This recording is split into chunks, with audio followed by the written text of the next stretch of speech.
Bueno, muy buen día, mis hermanos. Gusto saludarlos donde quiera que se encuentren.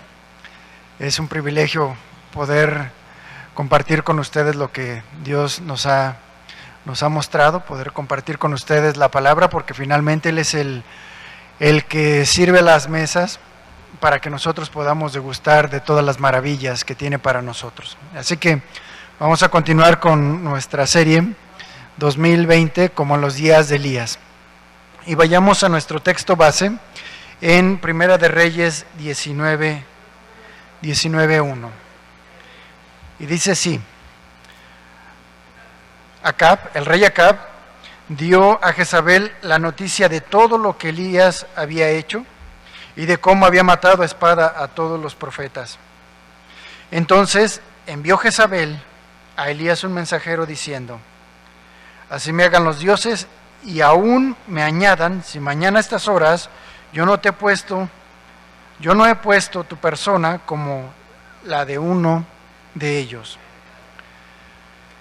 El título de esta enseñanza es: en todo momento Dios extiende su mano. Así que vamos a ver un poco el contexto de nuestro versículo que acabamos de leer. Y nos encontramos con que después de una gran sequía, después de una gran escasez, le siguió una gran confrontación precisamente al pueblo, al cual se le dio una tremenda evidencia de que Dios no estaba jugando, dando como resultado el reconocimiento del pueblo sobre Dios. El efecto de lo anterior, del arrepentimiento, del reconocimiento de parte del pueblo, fue que sobrevino un gran aguacero, que tanto hacía falta en aquellas tierras y en aquellos tiempos. Esta anhelada lluvia evidentemente traería consigo la vida misma, la abundancia, no por decreto real, no porque lo haya dicho el gobernante, sino por la gracia de Dios. En el tiempo de Elías, el semáforo, digámoslo así, se habría puesto en verde por un decreto divino, después de 3 años y medio de una gran sequía y una paralización económica evidentemente nacional. Esto ocurrió después, esto es algo importante de recalcar, esto ocurrió únicamente después de que el pueblo reconociera quién era Dios. Pero veamos cómo en el tiempo de la escasez, incluso de la abundancia, Dios sigue tratando asuntos pendientes con sus hijos y también con aquellos que no son sus hijos, porque Dios no tiene acepción de personas. Vamos a leer nuevamente el versículo 1. Dice: Acab dio a Jezabel la nueva de todo lo que Elías había hecho y de cómo había matado a los profetas. La pregunta es: el rey, el mandatario, puso énfasis y atención en lo que Dios hizo, en lo absoluto. Toda su atención, toda su energía, todo su argumento fue enfocado, pero en lo que hizo Elías. El rey Acab nunca ministró a su esposa para hacerla entrar en razón de que Dios no estaba jugando, de que Dios era real y que tarde o temprano traería juicio a sus vidas si no se arrepentían. No hubo esa administración, no hubo esa enseñanza de parte del esposo.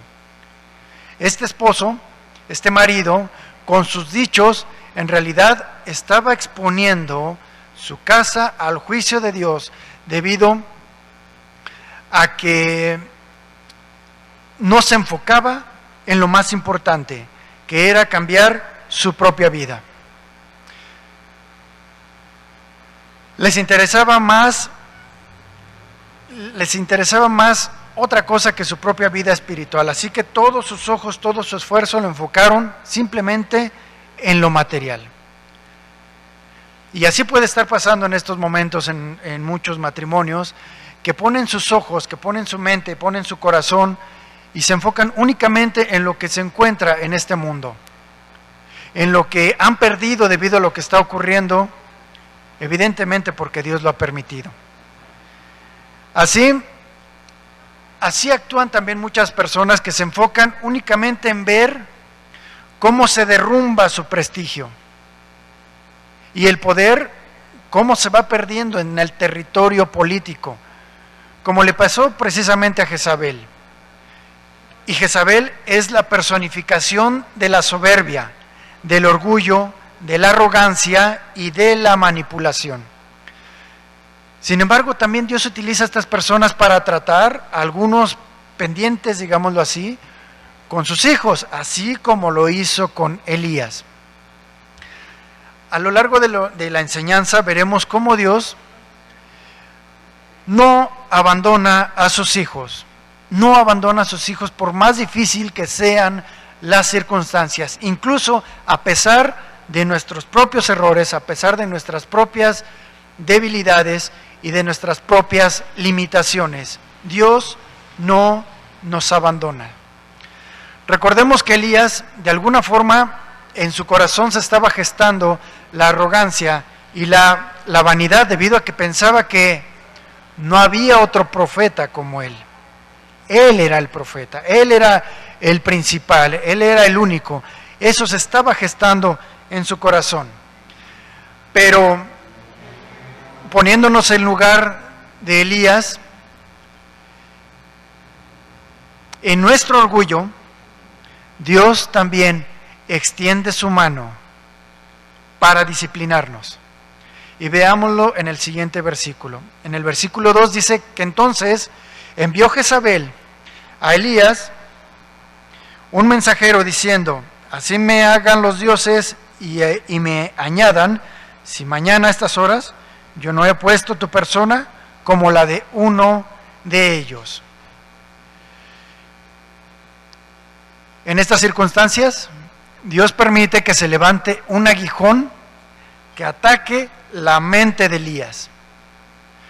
¿Cómo es que lo ataca? A través de una amenaza, diciéndole de forma parafraseada: para mañana tú también vas a ser muerto como lo hiciste con los profetas, vas a ser degollado.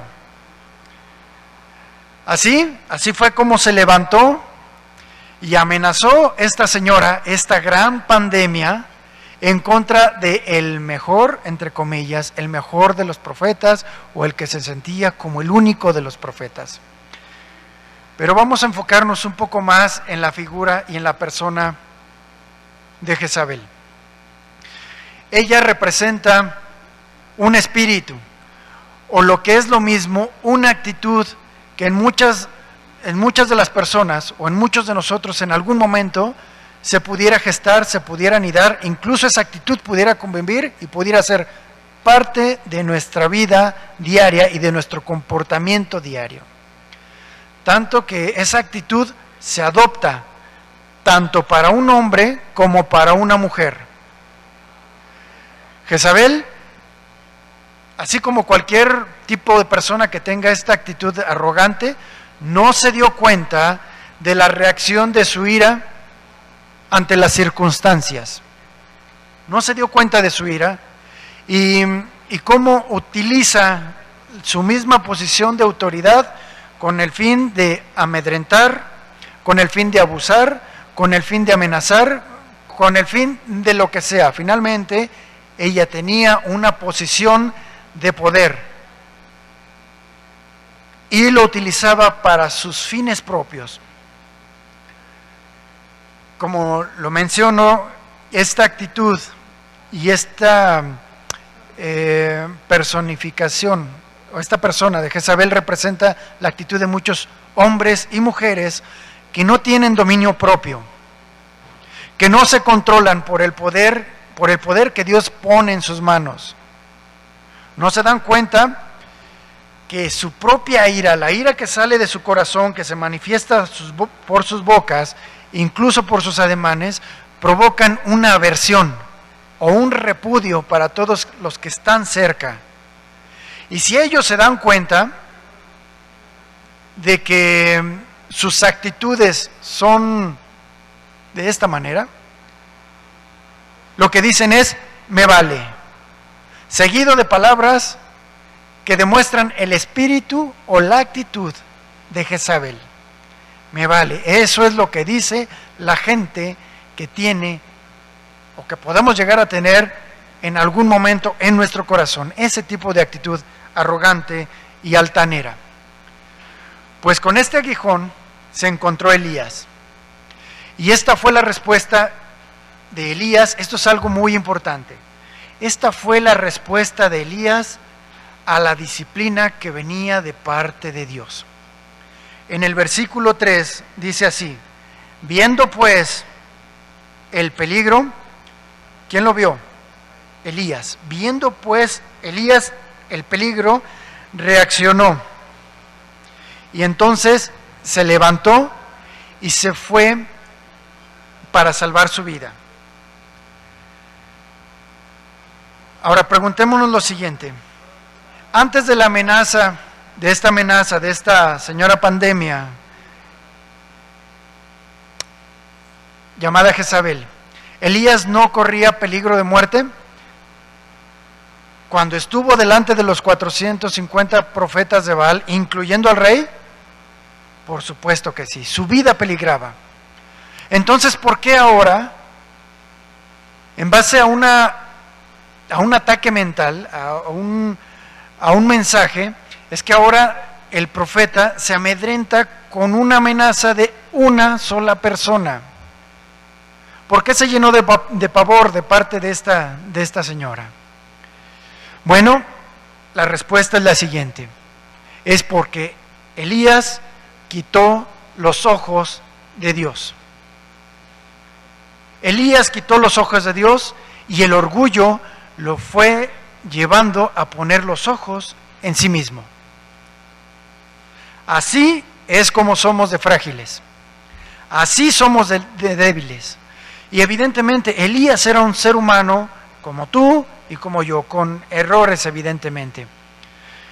Tal cual como le ocurrió y le pasó a Pedro, cuando vemos en Mateo 26 que él le dice a Jesús, lleno de toda confianza: aunque todos se escandalicen, yo nunca me escandalizaré.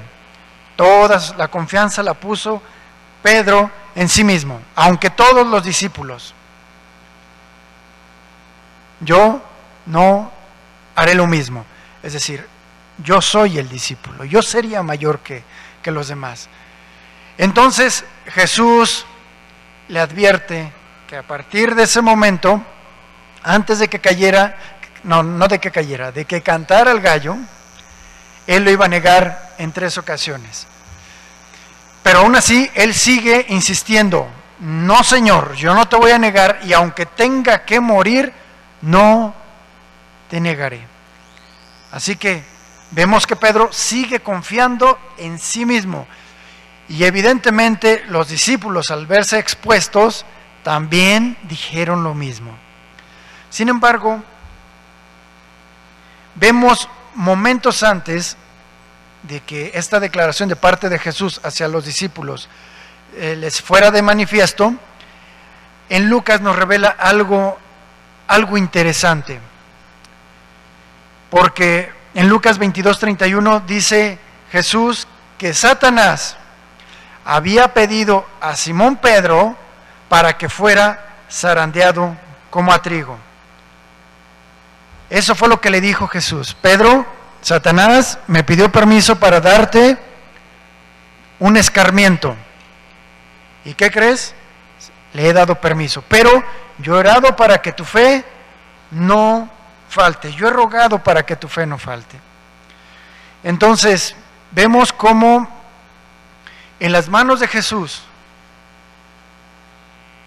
cuando Él sabe que hay algo que se está gestando en nuestro corazón, y que sabe que nos va a hacer tropezar, sabe que nos va a dañar, y sabe que vamos a quitar los ojos de Jesús, Él nos endereza a través de pruebas, y pruebas, vaya que bastante duras, pero son necesarios.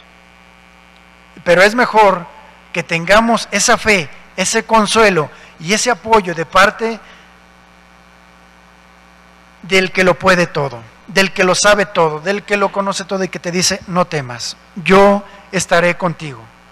Así que en el caso de Elías, este zarandeo lo recibió de parte de la señora Jezabel como con un semejante mensaje de muerte. Así que así es como también en la actual pandemia, muchas personas son invadidas por ese mensaje que trae este virus, y a través de todas las noticias el miedo les llega a invadir. Así que Elías decidió poner una Susanota distancia. Así que lo que hizo fue alejarse lo más posible de aquella amenaza, y se fue.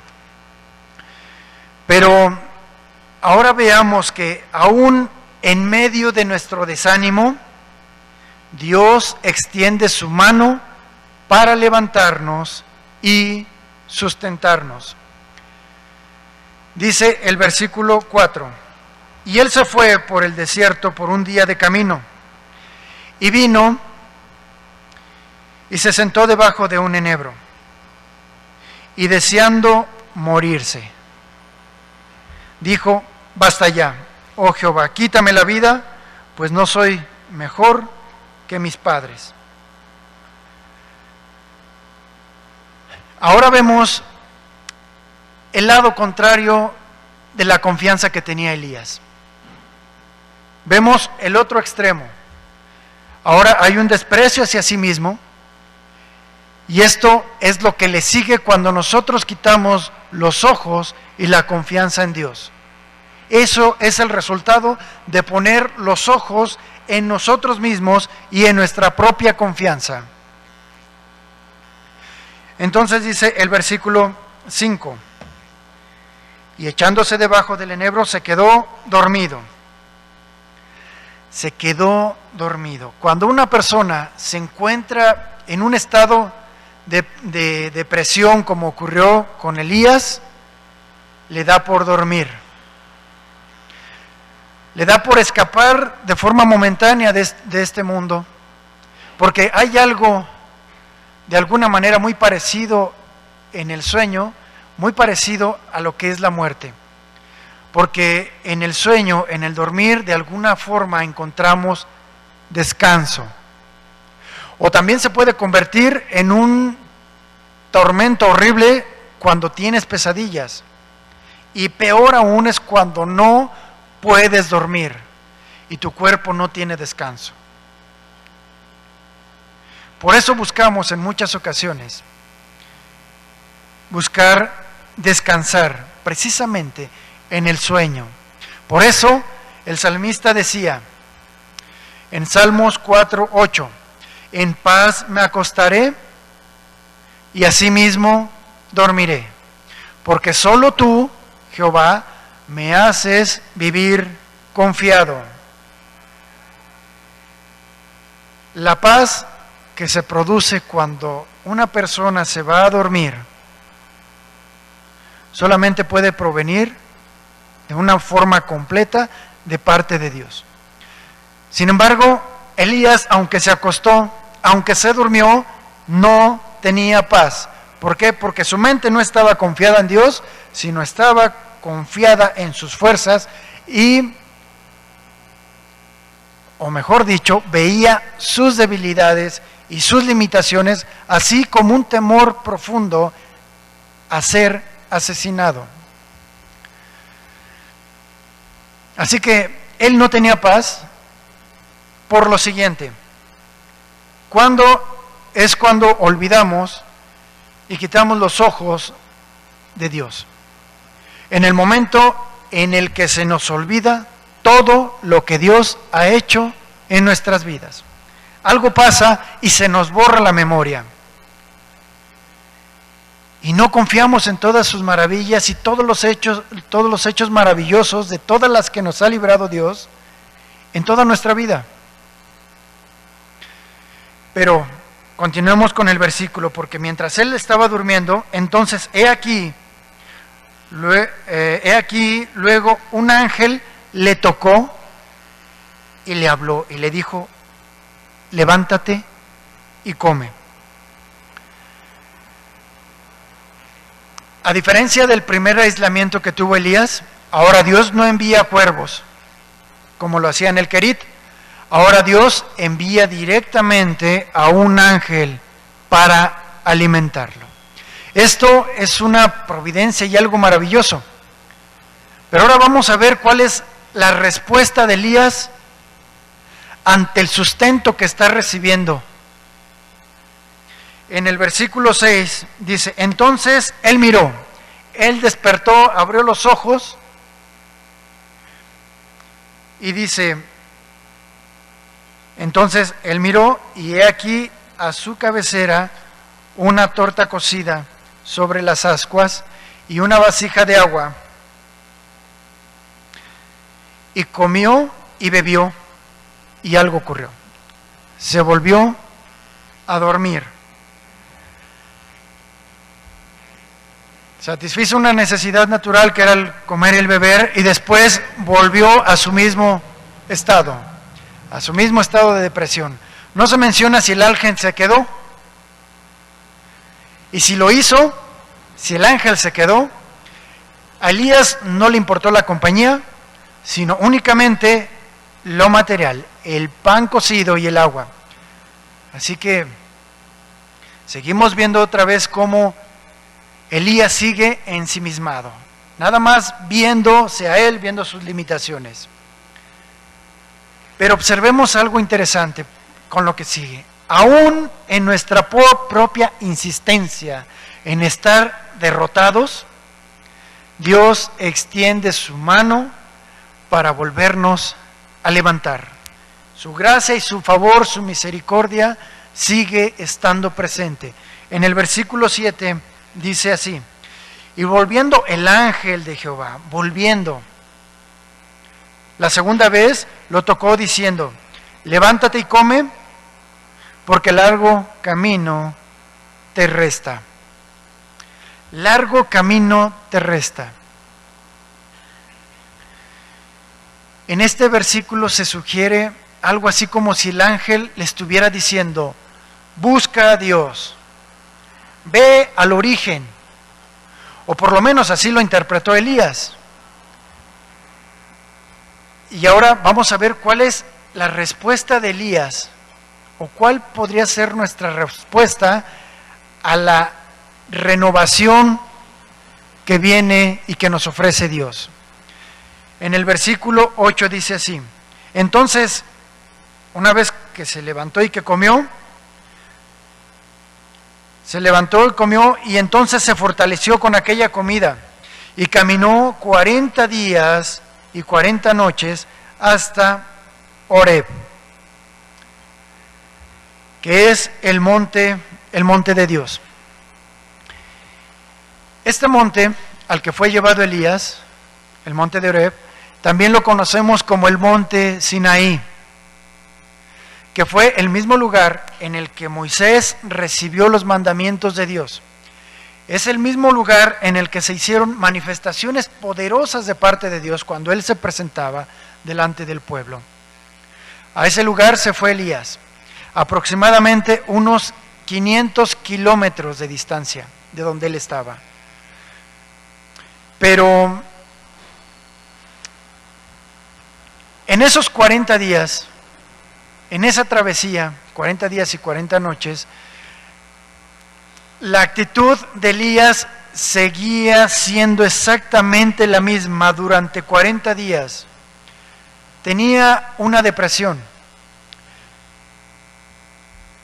pero con mucha paciencia Dios trató con él, así como trata con nosotros, con mucha paciencia, y le vuelve a dar a Elías, así como lo haría con nosotros, le vuelve a dar una oportunidad. Así que en medio de nuestra depresión, Dios extiende su mano nuevamente para buscarnos. ya sea de forma directa a través de la palabra de Dios o por medio de alguien que nos lleve precisamente a la palabra de Dios. Pero Elías, una vez que llegó a la meta, al monte, hace lo siguiente. En el versículo 9 dice: y allí se metió en una cueva donde pasó la noche. Repito, 40 días, y Elías seguía en la misma actitud estancada. Está bien que nos sintamos afligidos, es natural, pero no podemos permanecer ahí por largo tiempo. Por supuesto que no. Él seguía, al estar estancado en esta misma actitud, evidentemente el agua espiritual, el agua que proviene de Dios, no fluye. Y cuando no fluye, nosotros entonces nos estancamos, y cuando el agua se estanca, entonces empieza a oler mal, empieza a hablar mal. Y evidentemente este tipo de olor, digámoslo así, putrefacto, pues aleja a los que están cerca de nosotros. ¿Por qué? Porque de nuestra boca sale pesimismo, sale muchas veces maldiciones, es decir, decimos mal, hablamos mal, y eso aleja evidentemente a las personas. Pero cuando hay un corazón sensible a la voz de Dios, Él lo puede utilizar, como lo veremos más adelante, porque Elías de alguna manera seguía teniendo su oído abierto. Así que estando él en la cueva, se menciona que viene palabra de Jehová a él y le dice: ¿qué haces aquí, Elías? ¿Qué haces aquí? Evidentemente Dios sabía cuál era el motivo por el cual Elías estaba encerrado. Sin embargo, la pregunta era para que Elías se diera cuenta en qué condición había caído, para que se percatara qué era lo que estaba ocurriendo en su corazón.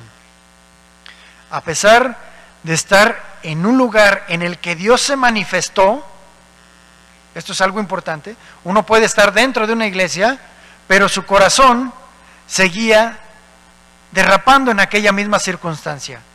Es decir, todavía no lo superaba. A pesar de estar tan lejos de aquella amenaza, no lo superaba, él seguía empecinado. Entonces, la pregunta es, ¿el problema era la distancia? No. No.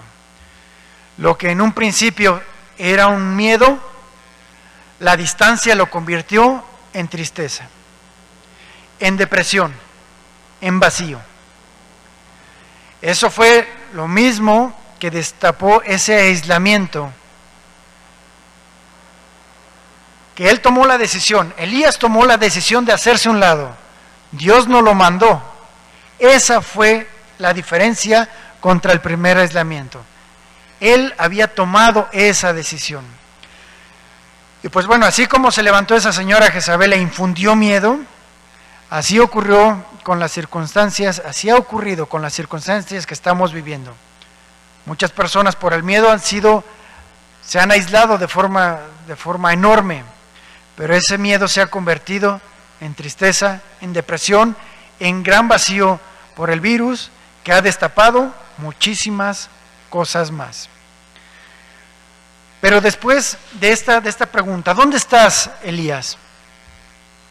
Ahora surge lo que hay en el corazón de Elías y que venía arrastrando desde tiempo atrás. En el versículo 10 dice lo siguiente: él respondió: he sentido un vivo celo por Jehová, Dios de los ejércitos, porque los hijos de Israel se han alejado de tu pacto, han derribado tus altares y han matado a espada a tus profetas, y solo yo he quedado, y me buscan para quitarme la vida. Observemos que Elías sigue todavía con los mismos pensamientos, pero ese gigante del temor, como lo hemos venido observando, lo viene arrastrando desde hace mucho tiempo. y de repente empieza a armar argumentos que no corresponden con la realidad. Elías traía su propia telenovela en la que él sigue siendo el protagonista y no Dios. Si bien es cierto que los hijos de Israel se habían alejado del pacto de Dios, muchos de ellos, después de haber visto la evidencia y la fe de Elías a través de haber retado a aquellos hombres, muchos de ellos estaban dispuestos a seguir y a confiar en Dios. Pero aquí viene una pregunta. ¿Dónde estaba aquel que iba a enseñarles a confiar en Dios? ¿Dónde se encontraba Elías?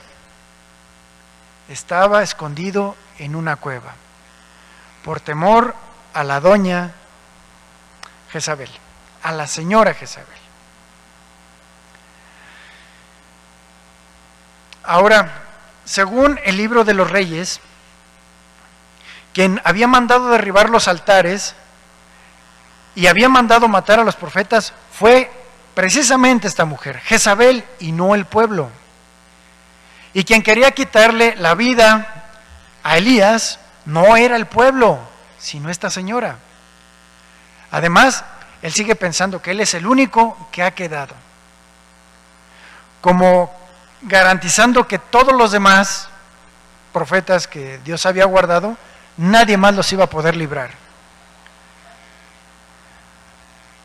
Bueno, pues aún, mis hermanos, en nuestra preocupación y aún en nuestro propio miedo y aún a pesar de nosotros, Dios extiende su mano para recordarnos sus maravillas, pero sobre todo para recordarnos cómo Él ha estado con nosotros toda nuestra vida, incluso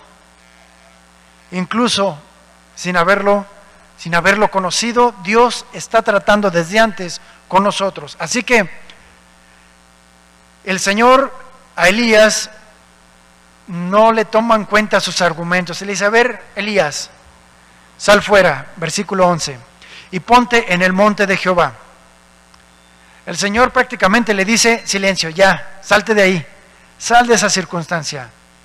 Pero observemos que Elías no se sale de la cueva. Dice el versículo que en ese momento pasaba Jehová, y un viento grande y poderoso rompía los montes y quebraba las peñas delante de Jehová, pero Jehová no estaba en el viento. Tras el viento hubo un terremoto, pero Jehová no estaba en el terremoto. Ahora, ¿puedes imaginarte lo anterior?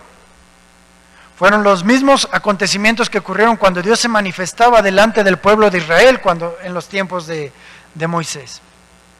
Así estaba, era algo tremendo lo que estaba ocurriendo y él estaba encerrado en la cueva.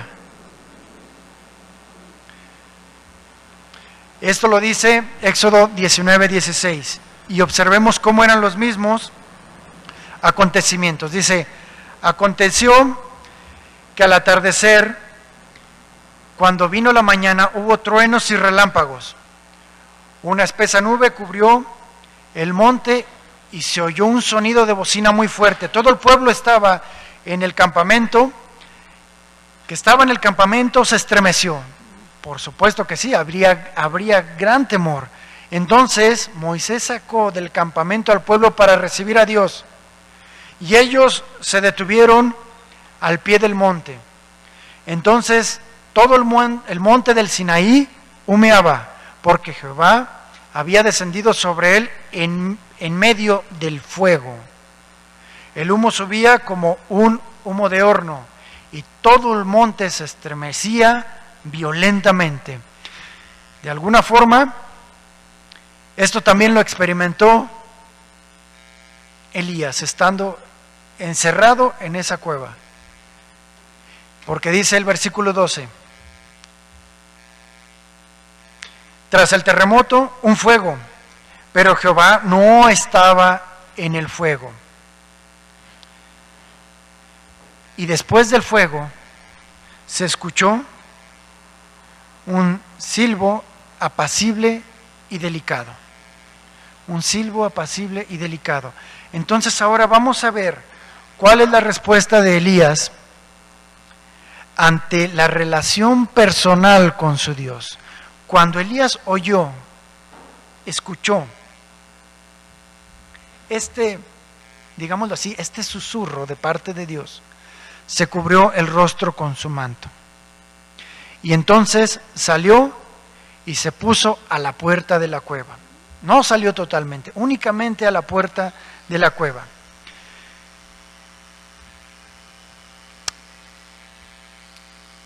Fue diferente el comportamiento o la manifestación que Dios tuvo con Moisés que con Elías. Con Elías, él identificó perfectamente en qué momento era cuando Dios se encontraba directamente con él. Y fue en el silbo apacible. ¿Por qué?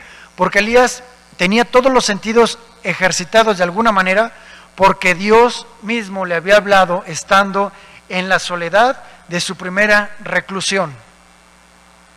Ahí, en esa soledad, en ese silbo apacible, ahí era donde Dios lo había entrenado, y ese fue el discernimiento que él pudo tener. Así que ahora él sigue insistiendo y saliendo con toda prudencia, porque no sale totalmente de la cueva. Entonces, una vez que Dios lo ve a la puerta, entonces llegó una voz que le decía en ese mismo versículo: ¿qué haces aquí, Elías? Nuevamente le vuelve a responder. Pero Elías vuelve otra vez a tener su mirada clavada, su pensamiento clavado en lo mismo, y vuelve a contestar las mismas palabras. He sentido un vivo celo por Jehová, Dios de los ejércitos, porque los hijos de Israel han dejado tu pacto, han derribado tus altares y han matado a espada a tus profetas, y solo yo he quedado, y me buscan para quitarme la vida. Pero bueno, aún en nuestra insistencia, aún en nuestra propia insistencia, con tintes de necedad, Dios sigue extendiendo su mano cuidadora para quitarle el yo de su pensamiento, para quitarnos a nosotros mismos ese yo de nuestro pensamiento. Así que, escucha, Elías, si no puedes salir de esta situación por tu incredulidad, entonces voy a poner a otro. Y así que Dios le da estas instrucciones. Versículo 15, y le dijo Jehová: ve, vuelve por tu camino, es decir, regrésate otra vez hacia Damasco, y ahí sí son 500 kilómetros de distancia, y llegarás a Hazael, y vas a ungir a Hazael por rey de Siria, y a Jehú, hijo de Misí, ungirás por rey de Israel, y a Eliseo, hijo de Fasat, lo vas a ungir para que sea profeta en tu lugar. Ahí Dios ya le estaba diciendo que va a colocar a alguien más en tu lugar. Lo mismo ocurrió cuando Moisés puso muchos pretextos para ir delante del faraón y confrontarlo y sacar al pueblo. Es que yo no hablo bien, es que yo no tengo facilidad de palabra, es que, poniendo pretextos siempre el ser humano, es que no puedo. Y Dios le dice: yo voy a estar contigo, tú no te preocupes, yo te voy a utilizar, tú vas a ser únicamente mi instrumento. Es que no puedo, bueno, entonces ve y lleva a tu hermano. Lleva a tu hermano. Y a su hermano se le dio el ministerio del sacerdocio, existiendo la posibilidad de que el mismo Moisés pudiera ejercerlo. Sin embargo, su insistencia, su necedad o nuestra necesidad en seguir persistiendo puede provocar que Dios nos quite esa bendición y ponga a otros en nuestro lugar, y muchas bendiciones se nos escapen precisamente por nuestra incredulidad. Y entonces, al ver, Elías, que tú tienes todo ese temor, bueno, voy a ayudarte, así que voy a colocar a estos hombres que yo he elegido, y al que escape de la espada de Hazael, Jehú lo matará, y al que escape de la espada de Jehú, Eliseo lo matará. Entonces, aún en nuestra corta visión, Dios extiende su gracia y misericordia para aquellos que ni siquiera imaginamos. ¿Por qué? Porque dice en el versículo 18, y yo haré que queden en Israel 7,000. Es decir, yo voy a guardar a esos 7,000, cuyas rodillas no se han doblado ante Baal y cuyas bocas no lo besaron. Dios conoce los corazones de cada uno de nosotros. Dios sabe qué es lo que hemos hecho. Aún en la soledad, Dios nos escucha y Dios nos guarda, Dios nos protege, incluso sin que nosotros lo sepamos. Entonces, ante esa respuesta de parte de Dios, también Elías tomó una acción y una decisión. Se levantó de ahí. Vemos el versículo 19, partió de ahí, se levantó y al primero que encontró fue a Eliseo, que este hombre se encontraba arando. Evidentemente pues ya había llovido, ya estaban las condiciones propicias para seguir trabajando, era un hombre trabajador. Así que uno de los primeros principios que vemos es de que Dios nos va a tomar cuando estemos haciendo nuestra labor cotidiana, cuando seamos responsables. Dios nos tomará ahí para seguirnos utilizando. Seguramente en el corazón de Eliseo había un ferviente anhelo por conocer a Dios, un ferviente anhelo. Así que él tenía, pues obviamente, por lo que menciona el contexto, había 12 yuntas de bueyes y muy probablemente tenía solvencia económica, pero a Elías le importaba, Eliseo buscaba otras cosas. Así que cuando Elías pasó ante él se echó sobre su manto.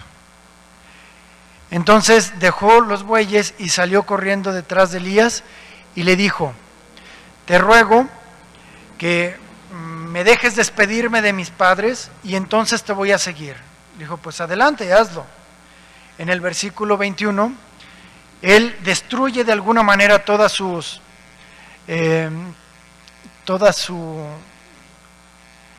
lo que podría provocarle regresar hacia su pasado. Mata sus bueyes y los arregla, los cocina y los comparte con el pueblo. Y entonces iba y seguía a Elías para confiar en él, en sus enseñanzas. Así que Elías iba a formar, digámoslo así, a Eliseo. Iba a haber alguien detrás de él. Y para resumir, si Dios está tratando con tu orgullo, con mi orgullo, la pregunta es: ¿cuál será la respuesta tuya delante de Dios? ¿Acaso volveremos a nuestra nueva normalidad viviendo exactamente de la misma forma? ¿Será igual de duro nuestro corazón como el de Jezabel? ¿O Dios encontrará en su llamado la misma respuesta apasionada de Eliseo? Cada uno de nosotros daremos una respuesta. Quiero resaltar algo muy, muy importante para darle continuidad a lo que tiene que ver en este pasaje con lo que Dios hizo con Elías. Escuchemos algo importante. Elías no tenía miedo a morir. De hecho, quería morir porque quería que Dios le quitara la vida. Lo que Elías tenía miedo era de ser asesinado, como lo hizo él con los sacerdotes. Es decir, él tenía muchísimo miedo a ser expuesto al vituperio y al escarnio. Así que en ese sentido, Elías fue cobarde.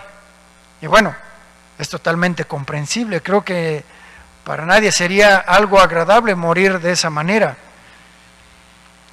Así que Elías tenía ese miedo de morir asesinado. Pero había algo también totalmente genuino, y era el celo de Elías por las cosas de Dios. Y Dios lo conocía. Dios sabía de esa genuina entrega de parte de Elías hacia Dios, porque verdaderamente lo amaba y quería seguir sus caminos. Sin embargo, ese temor que estaba en su corazón, Dios lo iba a tratar tarde o temprano, y de forma muy, muy particular. Bueno, es lo mismo que ocurre en estos tiempos en los que hay no solamente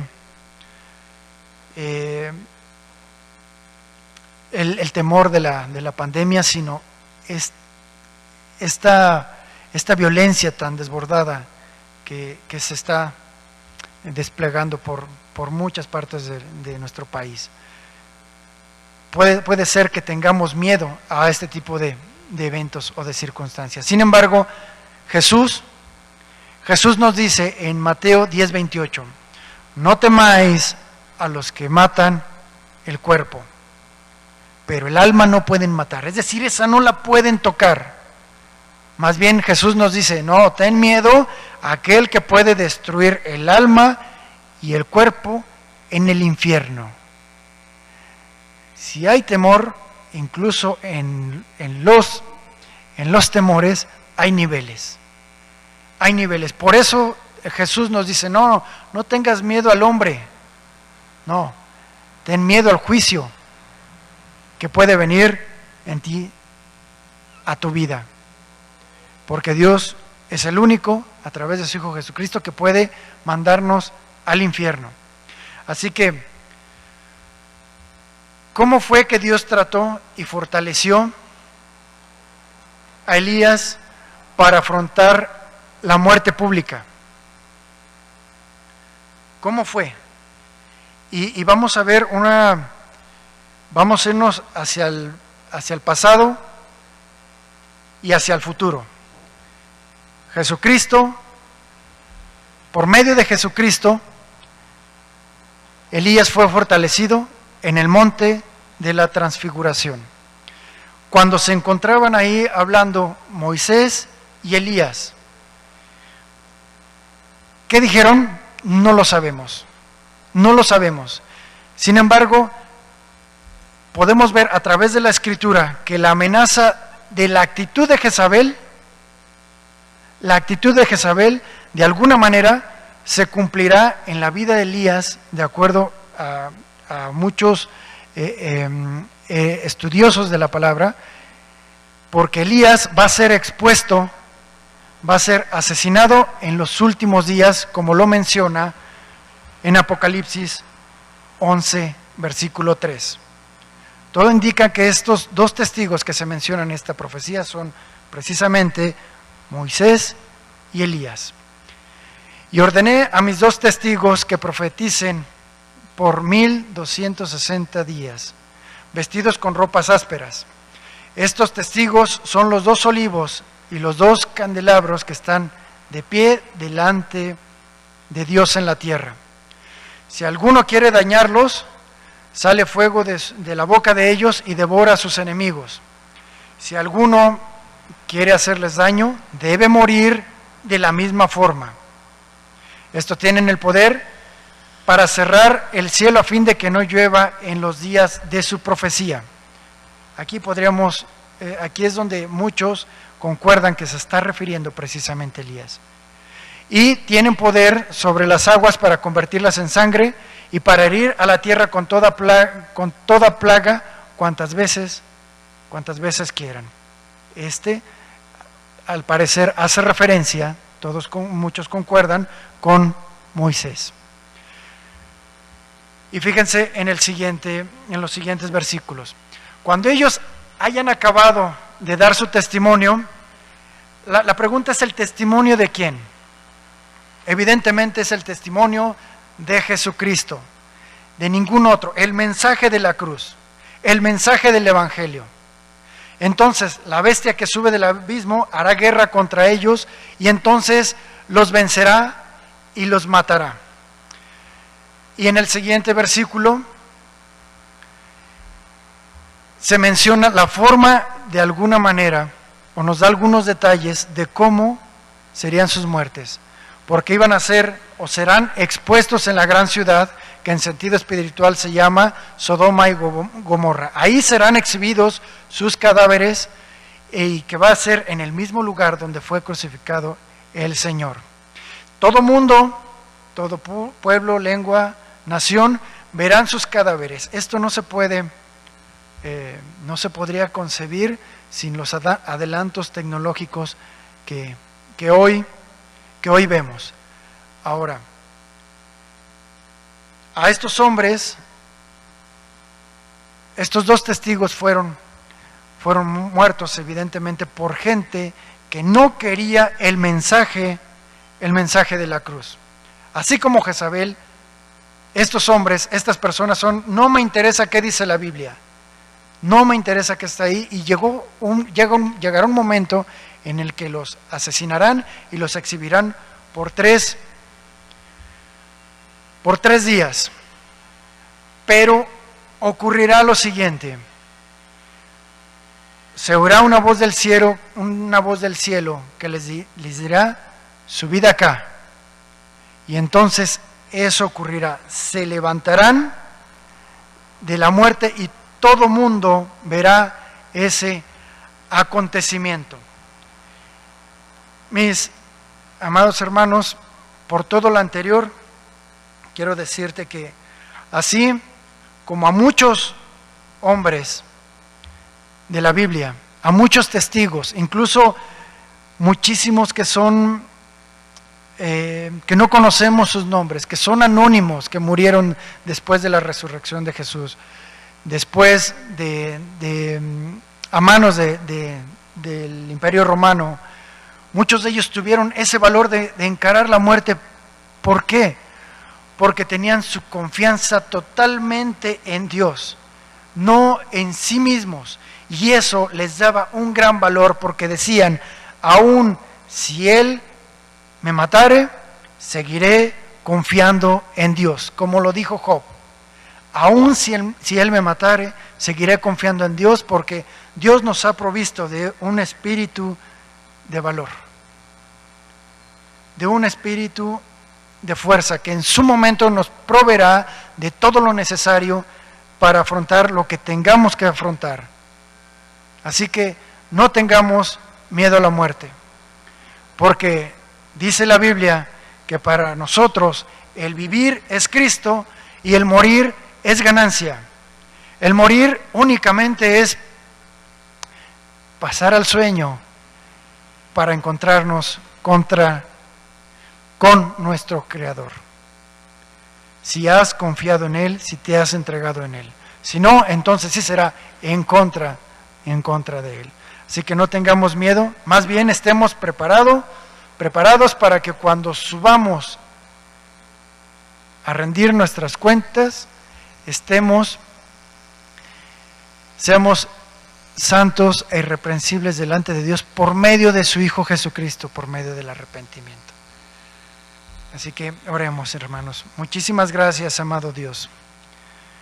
Muchísimas gracias, porque cuando nosotros confiamos en ti, cuando ponemos toda nuestra fe en lo que tú hiciste, porque tenemos el testimonio histórico de todo lo que has hecho, pero también cuando vemos todo lo que has hecho en nuestras vidas y confiamos en ti, Señor, aún en nuestras propias debilidades tú extiendes tu mano, aún a pesar de nosotros, Y tú tratarás con toda paciencia con nosotros, con el fin de formar el carácter de tu Hijo Jesucristo en nosotros. Muchas gracias, Señor, porque tú sabes qué es lo que estorba en nuestro corazón, qué es lo que estorba para que podamos tener una relación directa contigo, Señor. Y tú nos lo demuestras, poniendo situaciones que hacen que salgan a flote las intenciones de nuestro corazón a través de nuestras actitudes, a través de nuestras palabras, a través de nuestro comportamiento. Porque siempre habrá algo que tengamos que quitar. Porque está escrito que no podemos decir que no tenemos pecado. Porque si decimos que no hemos pecado, somos mentirosos y Dios y su propia palabra no está con nosotros. Nos volvemos mentirosos. Gracias, Señor, porque tú a través de tu Santo Espíritu nos redarguyes, nos limpias y nos convences de justicia y de juicio.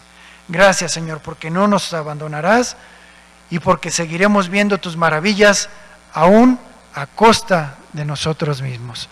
Muchas gracias. En el nombre de Jesús, bendito seas. Amén. Que Dios les bendiga.